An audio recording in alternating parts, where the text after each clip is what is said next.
Это Гия Саралидзе, мы в студии Вестника Кавказа и, как всегда, говорим о самых интересных событиях в мире футбола. И в этой части нашей программы хотелось бы поговорить о международных событиях, которые приближаются или которые состоялись. Игру сборной России мы с вами подробно разбирали. Хочу сразу в начале этой части нашей программы поздравить сборную России по футболу пляжному. Она одержала победу на чемпионате мира, обыграла родоначальников этого вида спорта, наверное, их так можно назвать, потому что пляжный футбол все-таки зародился, скорее всего, в Бразилии, в пляже Кабакабаны, там, где все время играли в футбол. Это известное место. И обыграть бразильцев со счетом 12-8, 8 пропустили, конечно, но зато 12 забили, да еще чемпионом мира действующим на тот момент. В общем, это, конечно, победа отличная. Но вообще есть такой прогресс у сборной России. Сначала она побеждала в каких-то видах там в болоте футбол или в грязи, там как-то он называется так. Потом выигрывали бездомные российский чемпионат мира, постоянно по футболу выигрывают. Там зимние какие-то чемпионаты на льду и так далее. Глядишь, вот сейчас пляжный выигрывает, глядишь, и до большого футбола, который на газоне там играется, тоже какие-нибудь будут у нас победы и достижения на этих чемпионатах мира. Ну да ладно, это все шутки, конечно. Приближается Лига чемпионов. И я уже говорил, что последние результаты российских клубов, которые принимают участие в Лиге чемпионов, напомню, казанский «Рубин» не смог пробиться, к сожалению. Вот эти результаты немножко, да и даже немножко, заставляют опасаться предстоящих игр. Буквально завтра, вот с того момента, когда мы записываем эту программу, играет «Зенит» с кипрским АПЛом, и поэтому на выезде играет. И поэтому можно все-таки немножко сбросить со счетов это поражение «Локомотиву» со счетом 4-2, где «Зенит» выигрывал 2-0. Все-таки АПЛ не такой уж серьезный соперник, и будем надеяться, что «Зенит» сможет собраться и провести эту игру все-таки собранно. Может быть, даже вот это поражение от «Локомотива» такое неудачное подстегнет как-то футболистов, они соберутся на эту игру. А вот 14 сентября за игру с ЦСКА, который выступает во Франции, будет играть с Лилем, командой очень серьезной, которая сейчас неплохо стартовала в первенстве Франции. Вот за эту игру, честно говоря, очень боязно, тем более, что эта игра не то что определяющая, там все игры будут определяющие в турнире, но все-таки очень важная. Очень важная. Лиль — это все-таки один из главных конкурентов ЦСКА за выход в следующую стадию Лиги чемпионов. Поэтому вот за эту игру, честно говоря, мне немножко я переживаю. Все-таки сейчас ЦСКА, вот после этой игры со Спартаком, после того, как выбыл Игорь Акинфеев, выглядит каким-то растерянным и разобранным. И, конечно, Слуцкому, главному тренеру армейцев, надо бы привести своих ребят в норму, прежде всего в психологическом плане. Потому что, конечно, поражение от «Динамо» со счетом 4-0, это все-таки там история не только в тактике, в стратегии на игру, сколько и в психологии, и, может быть, в большей степени. В общем, вот две этих игры в Лиге чемпионов, которые стартовые, очень важные. От того, как возьмешь старт, очень многое зависеть будет и для «Зенита», и для ЦСКА. И, конечно, хотелось бы, чтобы уже после неудачи, которая постигла «Рубин», наши клубы стартовали все-таки в этом самом главном европейском турнире клубном, все-таки стартовали хорошо.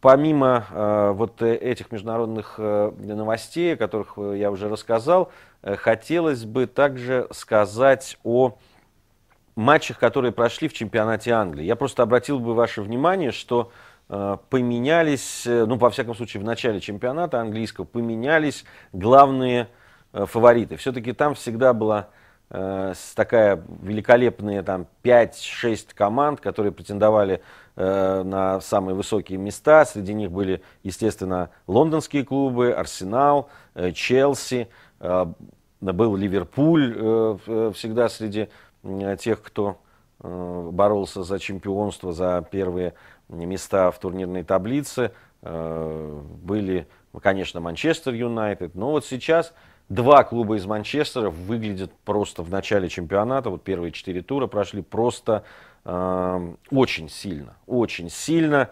Обе команды одержали победы во всех 4 матчах стартовых. При этом Манчестер Юнайтед забил уже 18 мячей, пропустив 3. Не намного отстает Манчестер Сити, у них 15 забитых мячей. Вот обратите внимание, на 3-м месте идет Челси, который уже успел потерять 2 очка, 10 очков у них, а у Манчестера и у того и другого по 12. Так вот, Челси, который идет на 3-м месте, он забил 7 мячей. То есть, а Манчестер Юнайтед 18, Манчестер Сити 15. Вы видите, какая разница. Ну, то есть, близко никого нет. За Манчестер Юнайтед просто великолепно заиграли молодые ребята, которых Фергюсон подготовил. В общем, очень серьезно выглядит этот клуб. И, конечно, будут спады наверняка и у того, и у другого клубов. Но пока это, конечно, вызывает уважение. И работа, конечно, Фергюсона, и работа, которая в Манчестер Сити проделана. Там собрали очень серьезных игроков. В общем, Манчестер рулит, что называется.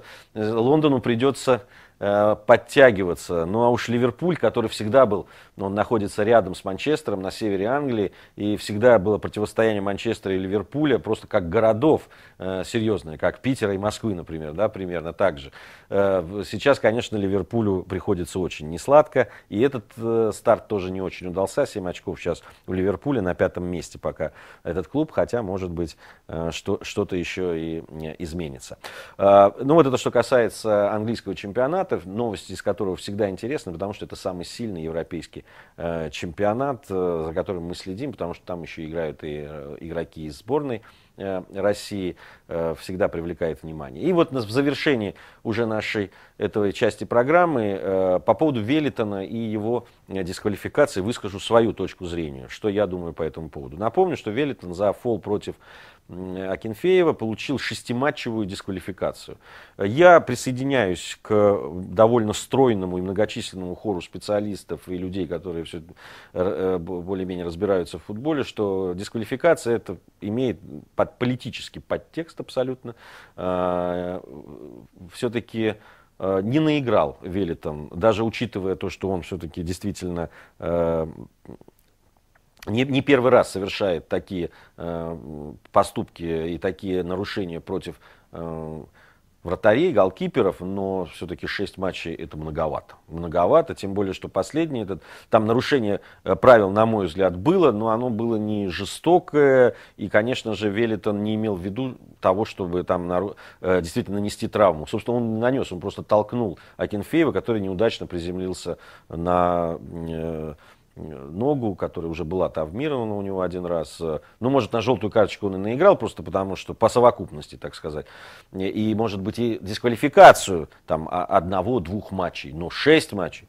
По-моему, это, конечно, перебор. И я понимаю руководителей «Спартака», которые возмущались, и болельщиков, которые возмущались этим решением. Непонятно, почему приняли во внимание также апелляции по поводу того, чтобы наказали серьезно Веллитона, Зенита и Динамо Московского, которые вообще к этому матчу не имели никакого отношения. Ну, Динамо, ладно, они пострадали, их голкипер пострадал один раз от Веллитона, они имели какое-то моральное право, может быть, еще.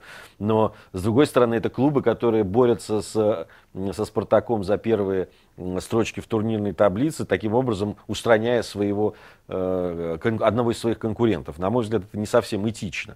Вот. И, то есть, разбиралось не столько то, что Веллитон совершил, и за это его дисквалифицировали, во-первых, припомнили ему какие-то старые грешки, но уж если он тогда нарушал, надо было тогда его и наказывать. Что дожидались этого случая, который не самый показательный, кстати.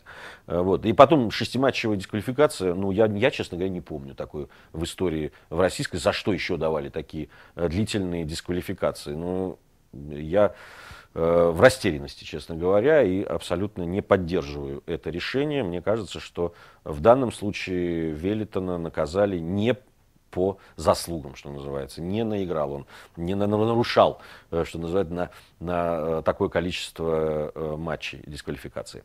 Ну, что есть, то есть. Ну, вот это такова моя точка зрения.